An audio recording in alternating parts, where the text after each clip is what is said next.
الحمد للہ رب العالمین والعاقبۃ للمتقین والصلاة والسلام علی صادق الوعد الامین اما بعد فاعوذ باللہ من الشیطان الرجیم بسم اللہ الرحمن الرحیم کان الناس امۃ واحدہ فبعث اللہ النبیین مبشرین ومنذرین وأنزل معهم الكتاب بالحق ليحكم بين الناس فيما اختلفوا فيه وما اختلف فيه إلا الذين أوتوه من بعد ما جاءتهم البينات بغيا بينهم فهدى الله الذين آمنوا لما اختلفوا فيه من الحق بإذنه واللہ یہدی من یشاء الی صراط مستقیم صدق اللہ العظیم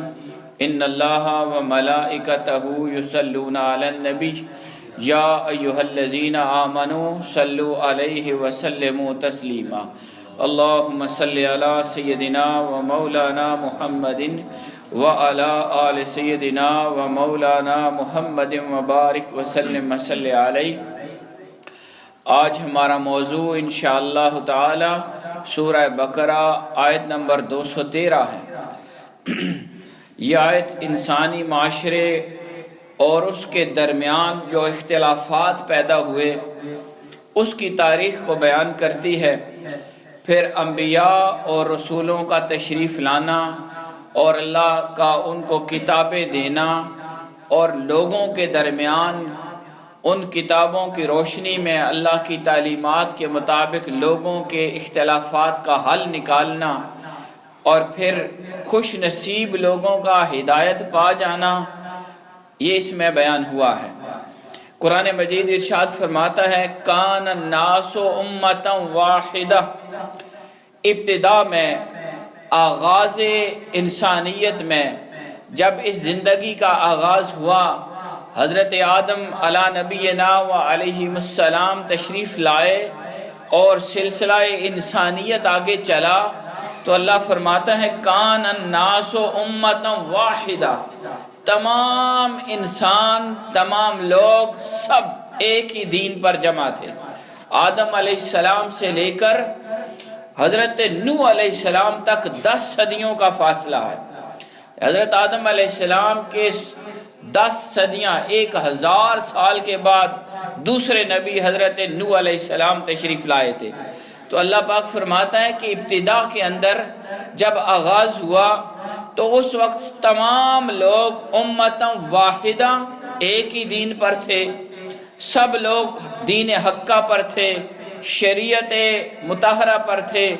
اللہ نے جو تعلیمات ان کو عطا کی تھیں وہ سب ان تعلیمات کے مطابق زندگی گزار رہے تھے اور وہ اپنے دور کے سب مسلمان تھے، یہاں تک کہ پھر آپس میں اختلاف پیدا ہونا شروع ہو گئے۔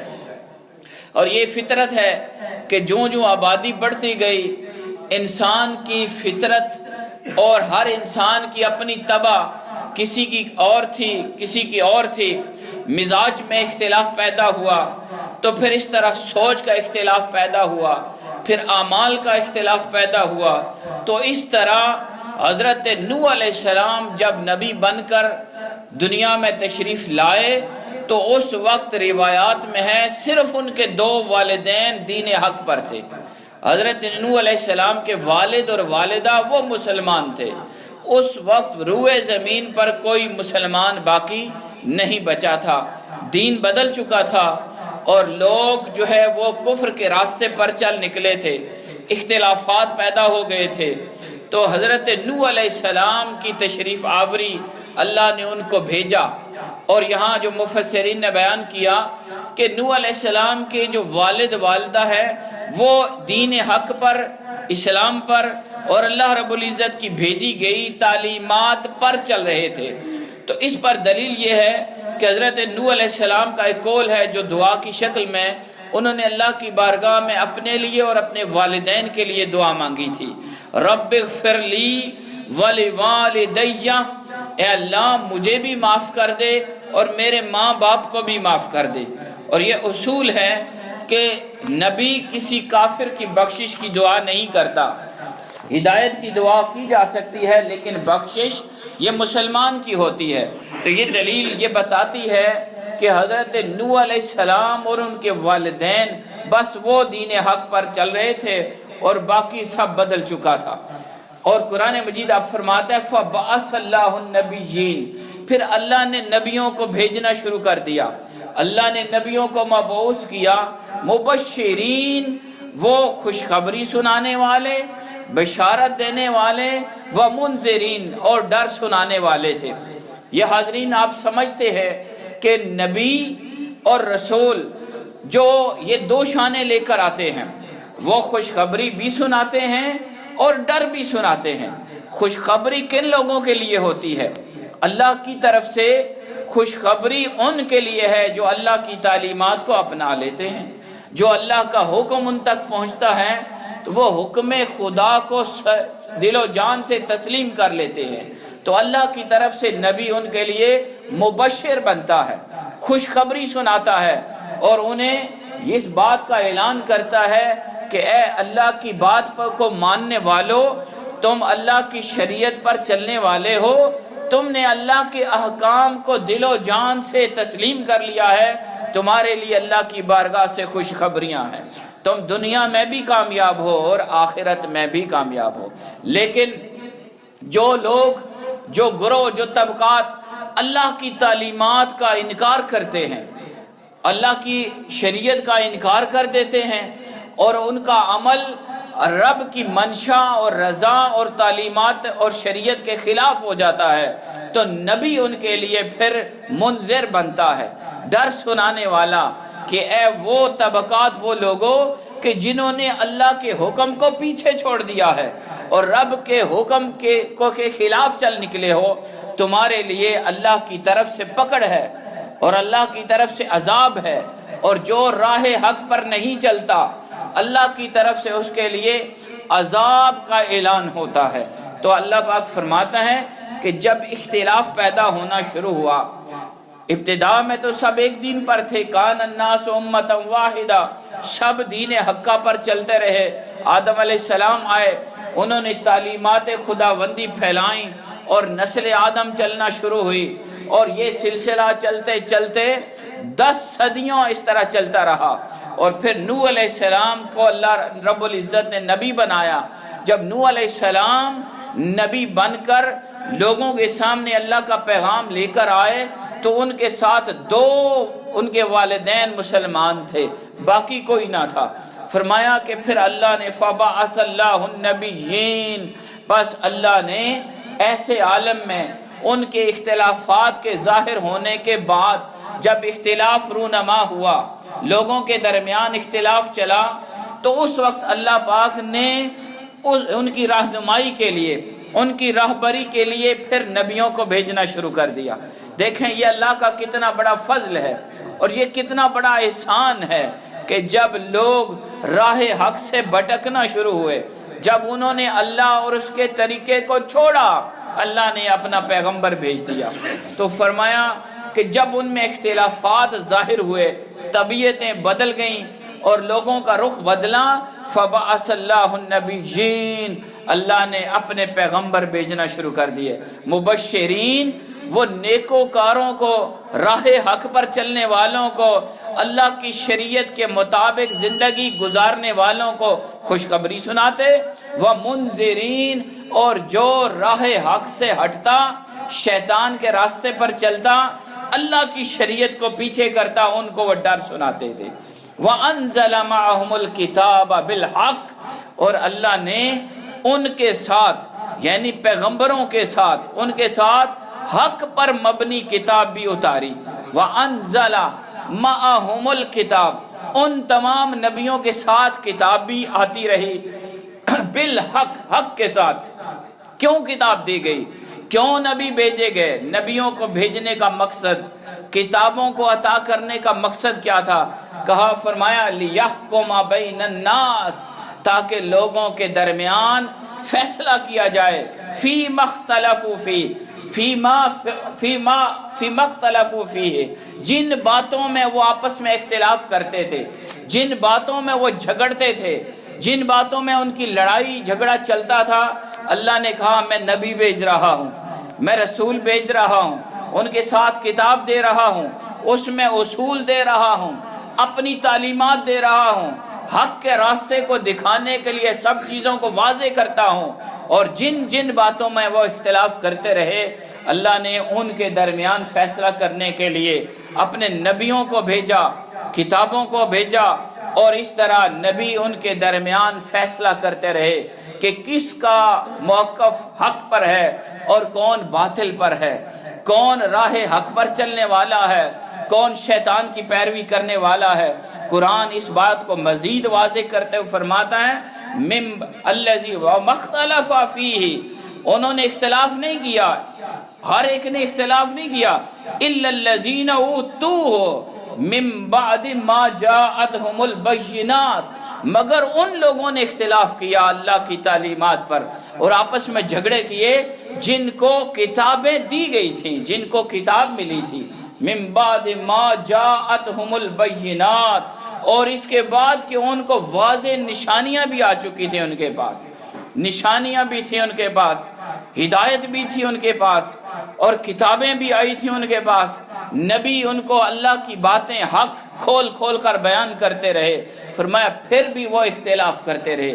حاضرین ذرا اس آیت کو سنتے رہیں اور اپنے ذہنوں کو، اپنے ماحول کو بھی ساتھ ساتھ دیکھتے رہیں کہ پچھلی قوموں نے جو اختلافات کیے، جھگڑے کیے، ایک دوسرے کے ساتھ لڑائی کی، تو اس کی لڑائی کی وجہ کیا بنی؟ کہا بغیم بینہم، آپس کا حسد تھا، لڑائی کی وجہ حسد تھا، وہ آگے نکل گیا میں پیچھے رہ گیا، اس کی عزت زیادہ ہے میری کم ہے، وہ مال میں زیادہ ہے میرا بس مال کیوں کم ہے، اس طرح یہ جو ذاتی حسد تھا، یہ بغض بغیم بینہم، باہمی حسد تھا، شریعت پر، ہدایت پر، اللہ کے نبی پر، اس بات پر ان کو کوئی اعتراض نہیں بنتا تھا، وہ تو رہنما تھے، وہ رہبر تھے، وہ ان کی رہنمائی، رہبری، ہمدردی کرنے والے تھے، ان کے ساتھ پیار کرتے تھے، ان کو راہ حق دکھاتے تھے۔ جھگڑا کب بنا؟ جھگڑا بنا بغیم بینہم، آپس میں باہمی حسد کرنے لگ پڑے، اور حسد آپ کو پتہ ہے یہ ایسی آگ ہے جو تمام نیکیوں کو جلا دیتی ہے۔ اگر آپ کسی کی اچھائی کو، کسی کے ناموری کو، کسی کے عزت کو، کسی کے مال کو دیکھ کر آپ کے دل کے اندر اگر کوئی گڑبڑ آتی ہے، اس کو حسد کہتے ہیں کہ یہ عزت اسے کیوں ملی، یہ دولت اس کے پاس کیوں آ گئی، یہ نام اس کے پاس کیوں آ گیا۔ جب آپ نے یہ سوچا تو اس کا مطلب یہ ہوا کہ آپ کا دل حسد کی بیماری میں پڑ چکا ہے، اور حسد جو ہے وہ نیکیوں کو ایسے کھا جاتا ہے جیسے آگ سوکھی لکڑی کو کھا جاتی ہے۔ یہ ان قوموں میں بھی برائی تھی اور آج ہم بھی اس برائی کا شکار ہے۔ قرآن فرماتا ہے بغیم بینہم، ان کا آپس میں حسد تھا، اور حسد اس قدر بڑا کہ انہوں نے اختلافات بڑھائے اور ایک دوسرے کے دشمن بن بیٹھے۔ یہاں بات آگے بڑھانے سے پہلے قرآن مجید کے اس لفظ کو سمجھیے کہ جب تمام لوگ ایک قوم تھے، ایک امت تھے، سب دین حق پر تھے، کان الناس امتا واحدہ، قرآن فرماتا ہے سب کا دین ایک ہی تھا، تو اس وقت جب اختلاف شروع ہوا فبعث اللہ النبیین، اللہ نے نبیوں کو مبشر اور منذر، خوشخبری سنانے والا اور ڈر سنانے والا بنا کر بھیجا۔ حضرت ابو ذر رضی اللہ تعالیٰ عنہ حضور علیہ السلام کی بارگاہ میں ایک طرف سوال کیا اور پوچھا حضور جو اللہ نے نبی اور رسول بھیجے تھے کیا آپ ان کی تعداد ہمیں بتا سکتے ہیں؟ تو آپ صلی اللہ علیہ وسلم کا فرمان عالی شان یہ تھا کہ 1,24,000 اللہ نے پیغمبر نبی بھیجے، اور ان میں سے ایک جمع غفیر بہت بڑی تعداد یعنی 315 لوگوں کو اللہ پاک نے نبوت کے ساتھ رسالت بھی عطا کی تھی۔ اب ایک شخص نبی ہو، نبی وہ ہوتا ہے جو پچھلی شریعت کو آگے لے کر چلتا ہے، اس کے پاس نئے احکام نہیں آتے، نئی کتاب نہیں آتی، نئی شریعت نہیں آتی، بلکہ وہ پچھلے سلسلے کو آگے لے کر چلتا ہے۔ جیسے موسیٰ علیہ السلام وہ شریعت بھی نہیں لے کر آئے، قانون نیا لے کر آئے، اب ان کے بعد یوشع بن نون ہوئے، یوشع بن نون نئی شریعت لے کر نہیں آئے، بلکہ انہوں نے موسیٰ علیہ السلام کی کتاب، ان کی تعلیمات اور ان کے طریقے کو ہی آگے چلایا۔ یوشع بن نون وہ صرف نبی تھے، موسیٰ علیہ السلام نبی بھی تھے، رسول بھی تھے۔ یہ نبی اور رسول کا فرق آپ کے ذہن میں ہونا چاہیے۔ تو حضور علیہ السلام نے فرمایا، ابو ذر، اللہ نے 1,24,000 نبی بھیجے ہیں، اور ان میں سے ایک بڑی تعداد جمع غفیر 315 جو ہیں وہ رسول بھی تھے۔ کیا مطلب؟ کہ ان کو اللہ نے نئی شریعت اور نیا طریقہ عطا کیا، کسی کو کتاب دی، کسی کو صحیفہ چھوٹی سی کتاب دی، اور قوانین میں، پچھلے قوانین میں تبدیلی کر کے نئے ماحول، نئی ضرورتوں کے مطابق اللہ نے ہدایات نازل کی۔ ایک روایت میں یہ ہے کہ 310 رسول ہوئے، اور ایک روایت میں 313 ہے۔ تو یہ مختلف روایات ہیں۔ قرآن پاک نے جن نبیوں اور رسولوں کا ذکر کیا، نام لیے، وہ 28 ہیں۔ 28 نبیوں اور رسولوں کا ذکر قرآن پاک میں موجود ہے، اور باقی کو اس طرح اجتماعی طور پر ذکر کیا گیا۔ انبیاء کے ذکر میں یہاں پر دیکھیں، اللہ پاک نے فرمایا کہ جب لوگوں میں اختلاف پیدا ہوا، فَبَعَثَ اللَّهُ النَّبِيِّينَ، اللہ نے نبیوں کو بھیجا، جمع کا صیغہ ہے، اور پھر ساتھ فرمایا مبشرین، یہ بھی جمع کا صیغہ، خوشخبریاں سنانے والے، ومنذرین، اور ڈر سنانے والے۔ نبی بہت سارے، یہاں پر قرآن نے جمع کا صیغہ استعمال کیا، لیکن ساتھ فرمایا وَأَنزَلَ مَعَهُمُ الْكِتَابَ، اور ان کے ساتھ کتاب بھی بھیجی۔ اب بظاہر یہاں پر کتاب ایک کتاب کا ذکر ہے، اور بہت سارے نبیوں کا ذکر ہے۔ تو یہاں مفسرین نے اس بات کو ہمیں سمجھایا کہ ایک کتاب بول کر اس کی جنس مراد لی گئی ہے، یعنی جب نبی آتے رہے تو اللہ نے ہدایت کے لیے حسب ضرورت، اور جب اللہ کی منشا اور جب مخلوق کے لیے ضرورت سمجھی، مکمل کتاب تورات کی صورت میں، زبور کی صورت میں، انجیل کی صورت میں، قرآن کی صورت میں بھیجی، اور جب ضرورت محسوس کی، اللہ کی مرضی اور تقدیر جیسے تھی، چھوٹے صحیفے بھیجے جن کی تعداد کسی کو اس طرح مستقل پتہ نہیں۔ تو یہاں اللہ پاک نے وَأَنزَلَ مَعَهُمُ الْكِتَابَ، مَعَهُم یہ بھی جمع کا صیغہ ہے، اللہ نے نبی بھیجے، رسول بھیجے، اور ان سب کے ساتھ کتاب بھی بھیجی، یعنی ہر ایک دور میں اس کی ضرورت کے مطابق نبی کے ساتھ کتاب بھی آتی رہی، چاہے وہ مکمل کامل کتاب کی شکل میں تھی یا چھوٹے بکلیٹ صحیفے کی شکل میں تھی۔ کیوں اللہ پاک بھیجتا رہا؟ نبی کیوں بھیجے؟ کتابیں کیوں دیں؟ یہاں اللہ پاک نے اس کی وجہ بیان کی، لِيَحْكُمَ بَيْنَ النَّاسِ، تاکہ لوگوں کے درمیان فیصلہ کیا جا سکے۔ فیصلہ کس بات میں ہے؟ فرمایا فی مختلفوا فیہ، جن باتوں میں وہ جھگڑ رہے تھے، اللہ نے نبی بھیج دیا، ساتھ کتاب بھیج دی، صحیفہ بھیجا، اور اس میں ان لوگوں کے جھگڑوں کا حل دے دیا۔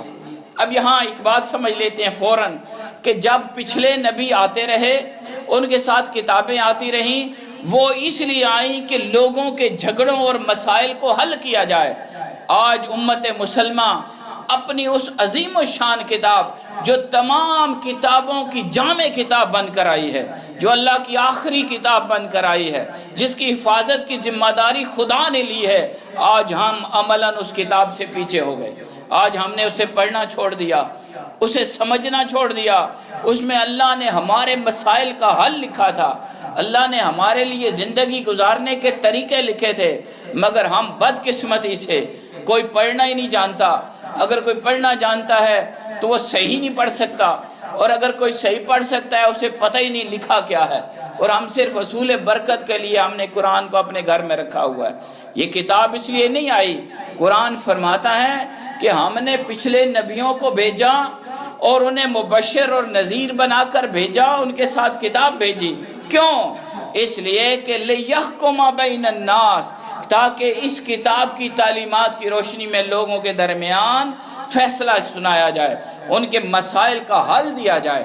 اب قرآن کو جو پڑھتے ہیں اور جو قرآن کو سیکھتے ہیں، جو قرآن کو سمجھتے ہیں، ان کی رائے کیا ہے کہ دنیا کا کوئی مسئلہ ایسا نہیں قیامت تک کے لیے جس کا حل قرآن نے دیا نہ ہو۔ قرآن خود بھی فرماتا ہے وَلَا رَطْبٍ وَلَا يَابِسٍ إِلَّا فِي كِتَابٍ مُبِينٍ، کوئی خشک و تر شے ایسی نہیں، کائنات کا کوئی مسئلہ ایسا نہیں، کوئی ذرہ ایسا نہیں جس کے بارے میں قرآن میں کھلے عام اس کی تعلیمات موجود نہ ہوں۔ ہر چیز کا حل موجود ہے۔ اب مسئلہ کدھر سے ہے؟ ہم مسائل کا شکار ہیں، ہم جھگڑوں کا شکار ہیں، ہم بہت سارے مشکلات میں پھنسے ہوئے ہیں۔ امت مسلمہ کا حال سب سے کم تر لوگوں میں شمار ہو رہا ہے۔ کیوں؟ اس کی ایک ہی وجہ ہے، علامہ نے کہا تھا وہ زمانے میں معزز تھے مسلمان ہو کر، جو ہمارے آبا و اجداد جنہوں نے دنیا پر حکومت کی اور مسلمان ریاست کو 3 براعظموں تک پھیلایا، ان کا تعلق قرآن کے ساتھ تھا۔ وہ قرآن کے قاری تھے، وہ قرآن کے پڑھنے والے تھے، وہ قرآن کو سمجھنے والے تھے، وہ قرآن کے مطابق زندگی گزارنے والے تھے۔ وہ زمانے میں معزز تھے مسلمان ہو کر، اور تم خار ہوئے تارک قرآن ہو کر۔ آج ہمارا حال یہ ہے۔ اللہ نے فرمایا یہ کتاب ہم نے اس لیے اتاری تھی اور ان نبیوں کو ہم نے کتاب دی۔ کیوں دی تھی؟ اس لیے تاکہ ان کے جھگڑے جو ہیں اس کا حل نکالا جاتا۔ اب قرآن مجید کی اس آیت کو اگر سمجھتے ہوئے آگے چلیں تو جو جھگڑے تھے ان کے درمیان، وہ جو جھگڑے تھے اس کا حل کون نکالتا تھا؟ یہاں پر مفسرین نے بیان کیا لیحکم، تاکہ وہ فیصلہ کر دے۔ یہاں پر 3 طرح سے فیصلہ کرنے والی ذات بن سکتی ہے، یعنی فیصلہ کرنے والا فاعل وہ اللہ بھی ہے، یہاں نبی بھی ہیں اور کتاب بھی ہے، یعنی تینوں اس کے معنی لیے جا سکتے ہیں۔ اللہ نے یہاں فرمایا کہ ہم نے نبی اور رسول بھیجے، ان کے ساتھ کتاب بھی بھیجی۔ کیوں بھیجے نبی اور رسول؟ تاکہ وہ نبی اور رسول قرآن اپنی کتابوں کی روشنی میں لوگوں کے مشکلات مسائل کا حل نکالیں۔ ہم نے قرآن، اللہ پاک فرماتے ہیں ہم نے کتابیں بھیجی اور رسول بھیجے۔ کیوں؟ تاکہ ہم ان مسائل کا حل کر سکیں جو لوگوں کے درمیان آ چکے تھے، یا یہ کتاب حل کر دیتی۔ اور فرمایا فی مختلفوا فی، فی ما اختلفوا فی، جن مسائل میں وہ پڑے ہوئے تھے ان کے مسائل کیا تھے یہ آگے جا کے ہم سیکھیں گے۔ اب اللہ پاک فرماتا ہے بغیم بینہم، ان کا جھگڑا اصل وجہ بنیاد یہ تھی کہ دل میں حسد آ چکا تھا۔ اس بات کو بھی ہم ذرا اپنے لیول پہ آ کے سوچتے ہیں اور ذرا اس کو سیکھتے ہیں۔ اگر آج کسی کے پاس مال آ جاتا ہے تو اس کا دائیں بائیں والا پڑوسی رشتہ دار دیکھنے والا وہ اس کے پیچھے لگ پڑتا ہے اور گھبرا کر حسد میں آ کر اس کے خلاف چلتا ہے۔ اسی طرح اللہ کسی کو نام، عزت، دولت، اولاد، کوئی بہتری، کوئی اچھائی دے تو دوسرے اس کے تکلیف میں پڑ جاتے ہیں۔ یہ صرف اور صرف حسد کی بنا پر ہے۔ دیکھیں رزق کی تقسیم خدا کی ہے، جسے چاہے جتنا عطا کر دے۔ رزق کا مالک اللہ ہے اور عزت کا مالک اللہ ہے۔ تمام نعمتیں خدا کی طرف سے ہیں۔ بظاہر کچھ انسان کچھ ٹیکنیک بھی یوز کرتے ہیں، چلاکیاں بھی کرتے ہیں، کچھ حرام راستے اختیار کرتے ہیں، وہ ایک علیحدہ بات ہے، اس کے اوپر بات نہیں کرتے، لیکن تقسیم خدا کی ہے۔ اگر کسی کو مال ملا تو مجھے کیوں تقسیم ہے؟ دینے والا خدا ہے۔ اگر کسی کو عزت ملی ہے تو اس کو عزت خدا نے عطا کی ہے، تو مجھے اس پر اعتراض نہیں کرنا۔ حسد کا مطلب یہ ہے کہ کسی کی نعمت کو دیکھ کر خدا کی تقسیم پر اعتراض کرنا۔ دیا تو خدا نے ہے۔ تو یہاں بغیم بینہم، یہ قرآن کے الفاظ ہمیں یہ سکھاتے ہیں کہ لوگوں تم نے وہ کام نہیں کرنا جو پچھلے لوگوں نے کیا تھا۔ تمہارے اندر حسد، بغض اور یہ چیزیں نہیں آنی چاہیے تھیں۔ وَمَخْتَلَفَ فِيهِ إِلَّا الَّذِينَ أُوتُوهُ، قرآن نے یہ بھی بیان کیا کہ اب اختلاف کرنے والے ہی وہی تھے جن کو اللہ نے کتابیں دے دی تھیں، تورات، زبور، انجیل، اور یہ کتابیں ان کے پاس تھی، صحیفے تھے، لیکن پھر بھی وہ اختلاف کرنے لگ پڑے۔ یہاں سے نقطہ کیا ملتا ہے کہ ضروری نہیں کہ جس کو پتہ نہیں، ان پڑھ ہے، وہ اختلاف کرے، وہ حسد کا شکار ہو، بلکہ پڑھا لکھا بندہ بھی جس کو اللہ رسول کی بات پتہ ہوتی ہے وہ بھی اس بیماری کا شکار ہو جاتا ہے۔ اس لیے دھیان رکھنا چاہیے اور اپنے آپ کو بچا کے رکھنا چاہیے۔ قرآن مجید نے ایک لفظ استعمال کیا کہ ان کے پاس من بعد ما جاءتهم البینات، ان کے پاس واضح نشانیاں آ چکی تھیں، اس کے بعد انہوں نے اختلاف کیا، یعنی انہیں پتا تھا کہ حق کیا ہے اور باطل کیا ہے۔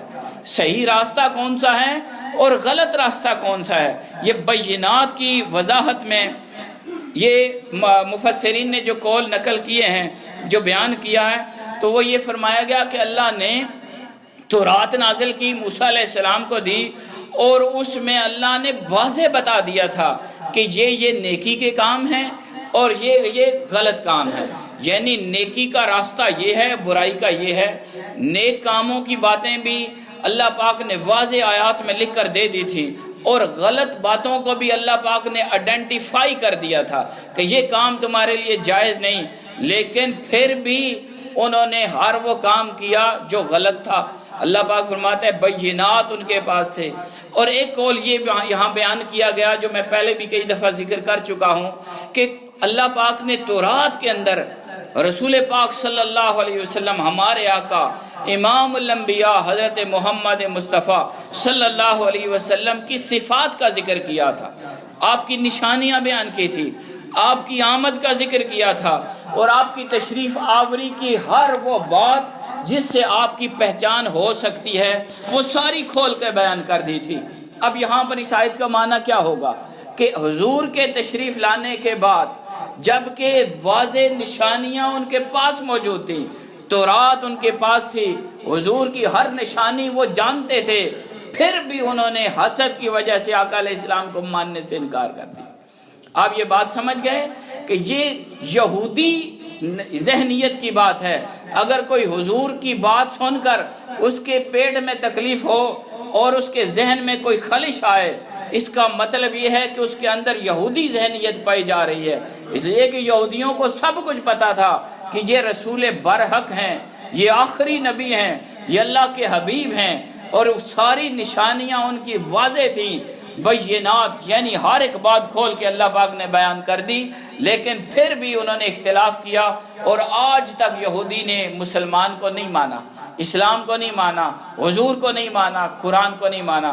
اب فرمایا قرآن پاک نے فَهَدَى اللَّهُ الَّذِينَ آمَنُوا، پس اللہ نے ہدایت عطا کر دی، اللہ نے ہدایت کی، الَّذِينَ آمَنُوا، جو ایمان لائے تھے، ایمان والوں کو اللہ نے ہدایت دے دی۔ یعنی اختلاف پہلے نہیں تھا، شروع میں کان الناس امۃ واحدہ، پہلے ایک ہی دین پر تھے، دین حق پر، پھر اختلافات ہوئے، اللہ نے ان کے اختلافات کو حل کرنے کے لیے انبیاء بھیجے، رسول بھیجے، کتابیں بھیجیں، انہوں نے ان کے تمام مسائل کو کھول کر بیان کیا، حل دیا، لیکن خوش نصیبوں نے اس حل کو قبول کیا۔ فَهَدَى اللَّهُ الَّذِينَ آمَنُوا لِمَا اخْتَلَفُوا فِيهِ مِنَ الْحَقِّ بِإِذْنِهِ۔ بہت خوبصورت بات یہاں ہے، اللہ پاک نے ایمان والوں کو اپنے حکم سے، اپنے امر سے، اپنی مشیت سے، اپنی رضا سے، اپنے لطف و کرم سے اللہ پاک نے ایمان والوں کو ہدایت کی بات سکھا دی، حق کی بات سمجھا دی، جس میں دوسرے لوگ اختلاف کر رہے تھے۔ اب جو کفار کے اختلافات تھے، یہودیوں اور عیسائیوں کے، ان تمام اختلافات کو اللہ پاک نے قرآن کی شکل میں حل کر کے ہمیں عطا کر دیا۔ اور یہاں واللہ یہدی من یشاء الی صراط مستقیم، اللہ جسے چاہتا ہے راہ حق کی ہدایت عطا کر دیتا ہے۔ یہاں اپنے آپ کو ہمیں دیکھنا چاہیے کہ کون راہ حق پر چلنے والا ہے، کون اللہ کی ہدایت کے مطابق زندگی گزارنے والا ہے، کون رسول پاک صلی اللہ علیہ وسلم کا سچا محب غلام آپ کے دین پر چلنے والا ہے، اور کس نے دین کو چھوڑ دیا ہے۔ یہ آیت فیصلہ کرتی ہے کہ جو انسان اللہ کی شریعت اور حضور کے طریقے پر ایمان کے ساتھ اپنی کوشش کے مطابق عمل کرتا ہوا جا رہا ہے، تو یہ اللہ کی خاص منشا، خاص رضا اور خاص انعام ہے۔ واللہ یہدی، بے شک اللہ ہدایت عطا فرماتا ہے، ہدایت والا اسے بناتا ہے من یشاء، جس کو وہ چاہتا ہے۔ اب یہاں اللہ کی چاہت کس کو حاصل ہے اور کس کو نہیں، اللہ کس سے راضی ہے کس سے نہیں، یہ فیصلہ ہو رہا ہے کہ جو تو راہ حق پر چلتا ہے، حلال کھاتا ہے، خدا کے سامنے جھکتا ہے، اللہ کی بات، رسول کی بات، ایمان کی بات، شریعت کی بات آگے کرتا ہے، اپنے رشتوں کو پیچھے کرتا ہے، اپنی من مرضی کو پیچھے کرتا ہے۔ یہاں یہ بات قابل اصلاح ہے معاشرے کے اندر، ہمیں رشتہ داری کو قائم رکھنا چاہیے، اس پہ میں کئی دفعہ بات کر چکا، لیکن اصول اللہ کی شریعت اور طریقہ وہی ہونا چاہیے جس پہ اللہ نے ہمیں سکھایا۔ اگر کوئی آپ کا رشتہ دار آپ کے دین کے خلاف چلتا ہے اور رسول پاک صلی اللہ علیہ وسلم کے راستے سے ہٹ کر ہے تو وہ رشتہ داری پیچھے ہو گئی، اس لیے کہ اللہ اور اس کے رسول کا حکم اور شریعت آگے ہے۔ یہ نہ ہو، ہمیں معاملات میں، رشتوں میں، لین دین میں اس بات کو دیکھنا ہے ہماری محبتیں اللہ اور اس کے رسول کی وجہ سے ہونی چاہیے، اور ہماری دشمنیاں اور ہمارے یہ نفرتیں یہ اللہ اور اس کے رسول کی بنا پر ہونی چاہیے۔ یہ نہیں کہ ایک بندہ گستاخ ہے، نافرمان ہے، حرام خور ہے، ہم پھر بھی اس کے ساتھ رشتہ جوڑتے رہیں، اسے ٹھیک ہے برا تو ماشاءاللہ صحیح ہے، تیرا سر نل تلک کیوں جی، مال تیرے کول زیادہ ہے، نہیں، اس بات کو پیچھے کرنا ہے، اللہ اور اس کے رسول کی بات کو آگے کرنا ہے۔ اور اللہ پاک نے یہی فرمایا کہ اللہ اور اس کے رسول کی بات کو وہی آگے کرتا ہے جس کے دل میں اللہ اپنے فضل سے ہدایت ڈالتا ہے، الی صراط راہ مستقیم پر وہی چلتا ہے۔ آخری 1 منٹ آپ کو اور لوں گا۔ پچھلی امتوں میں جو اختلافات تھے اللہ نے ہمیں ان سے کیسے بچایا، بس 1-2 منٹ۔ پچھلی امتوں میں جو باتیں تھیں وہ یہ تھیں کہ بعض لوگ مشرق کی طرف منہ کر کے نماز پڑھتے، بعض مغرب کی طرف کر کے پڑھتے تھے۔ اللہ نے ہمارے لیے یہ آسانی فرما دی، اللہ نے کہا بس ہر طرف اللہ کی ہے، جیسے ہم بیان کر چکے ساری سمتیں اس کی ہیں، کائنات کا مالک وہی ہے، لیکن اے میرے نبی کے غلاموں تمہارے لیے ایک سمت مقرر کر دیتا ہوں، کعبہ کی سمت منہ کر کے نماز پڑھو، تمہارا اختلاف ختم ہو گیا۔ اسی طرح ان لوگوں نے، پچھلوں نے، یہودیوں عیسائیوں نے روزوں کے بارے میں اختلاف کیا، روزہ کیسے رکھیں، پورے دن کا ہو، آدھے دن کا ہو، 24 گھنٹے کا ہو، 12 گھنٹے کا ہو، دن اور رات ملا کر رکھیں، ابھی بھی عیسائی ایسے رکھتے ہیں۔ تو اللہ پاک نے ہمارے لیے واضح احکام عطا کر دیے، ہمیں کھلی واضح شریعت دے دی، کہا بھائی رمضان کے روزے تمہارے پر فرض ہیں، بس دن کے وقت روزہ رکھنا، رات تمہارے لیے اجازت ہے۔ یہ اللہ کا ہمارے اوپر فضل ہے کہ جن باتوں میں وہ اختلاف کرتے رہے، قرآن کو وہ لفظ سن لیجئے کہ فی مختلفو فی، لمختلفو فی، جن باتوں میں ان کا اختلاف تھا وہ ساری باتیں اللہ نے ہمارے لیے آسان کر دی۔ اچھا، عیسائیوں کا طریقہ یہ تھا کہ وہ اتوار کے احترام کرتے تھے، اور یہودی جو ہے وہ ہفتے کا دن مناتے تھے، جیسے یوم السبت ہم نے اس کو پڑھا ہے۔ تو اللہ کریم نے ہمارے لیے آسانی کر دی، کہا جی جمعۃ المبارک مسلمانوں کے لیے سب سے بابرکت دن ہے، بس اس دن کے ساتھ تم محبت رکھو، یہ یوم العید ہے، تمہیں کسی اور چکر میں نہیں ڈلنا۔ اللہ نے خود ہماری رہنمائی فرمائی۔ اور حضرت ابراہیم علیہ السلام کے بارے میں یہودیوں عیسائیوں کا مختلف عقیدہ تھا، ایک کہتے یہودی کہتے حضرت ابراہیم یہودی تھے، عیسائی کہتے عیسائی تھے۔ اللہ نے کہا مسلمانوں تم میرے نبی کے غلام ہو، تمہارے لیے سارے مسئلے حل کر دیتے ہیں۔ وما کان ابراہیم یہودیا ولا نصرانیا، ابراہیم علیہ السلام نہ یہودی تھے نہ عیسائی تھے، ولکن کان حنیفا مسلما، لیکن وہ اپنے رب کے اطاعت گزار، رب کے سامنے جھکنے والے تھے۔ وما کان من المشرکین، اور مشرکین میں سے نہ تھے۔ اللہ نے حضور کے صدقے ہمارے لیے ہدایت کی ساری باتوں کو کھول کے واضح کر دیا، اور آخر میں فرما دیا واللہ یہدی، اللہ ہدایت اسے دیتا ہے من یشاء، جس کے ساتھ اس کی محبت ہے۔ اللہ کا ہمارے اعمال، ہمارا کردار ایسا نہیں، لیکن یہ حضور کی نسبت ہے کہ اللہ نے ہمارے لیے راہ مستقیم کو واضح کھلا کر کے بیان کر دیا۔ اللہ رب العزت کی بارگاہ میں دعا ہے مولا پاک مجھے اور آپ کو ان تعلیمات پر عمل کرنے کی توفیق عطا فرمائے۔ وما علینا الا البلاغ۔